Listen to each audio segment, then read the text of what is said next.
Tu t'es déjà demandé ce que Magnus Carlsen avait de plus que toi?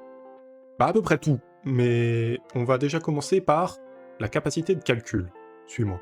Ici, ne nous mentons pas, toi, moi et le commun des mortels jouerions sans réfléchir cavalier F3. On met le cavalier en sécurité, on le rapproche du centre, tout ça, c'est un coup qui est parfait. Sauf que Magnus Carlsen n'est pas devenu Carlsen en faisant comme tout le monde. Donc du coup, ici, au lieu de mettre son cavalier en sécurité, il a décidé de sacrifier la dame. Au début, on pourrait se dire, oui, c'est juste un coup qui donne une dame, quoi. Mais après, en y réfléchissant un peu, on voit que sur la prise de la dame, il y a tour prend fou, échec. Le roi n'a plus aucune case pour s'enfuir, du coup, la dame doit se mettre devant. La tour prend la dame. Le roi prend la tour parce que sinon la tour est perdue. Et là, maintenant, il y a une superbe fourchette. Là. Et le cavalier s'échappe par ici. Et si on fait les comptes, ça laisse une pièce de plus pour les blancs. L'adversaire de Magnus était plutôt bon, donc il a refusé la dame, et il a joué pour B8.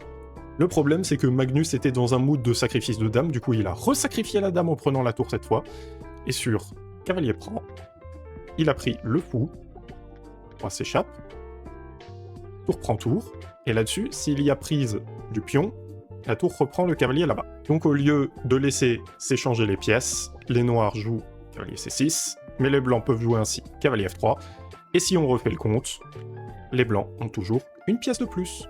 Ah, et petite leçon d'humilité supplémentaire, quand Magnus Carlsen a trouvé cette combinaison, il avait 11 ans.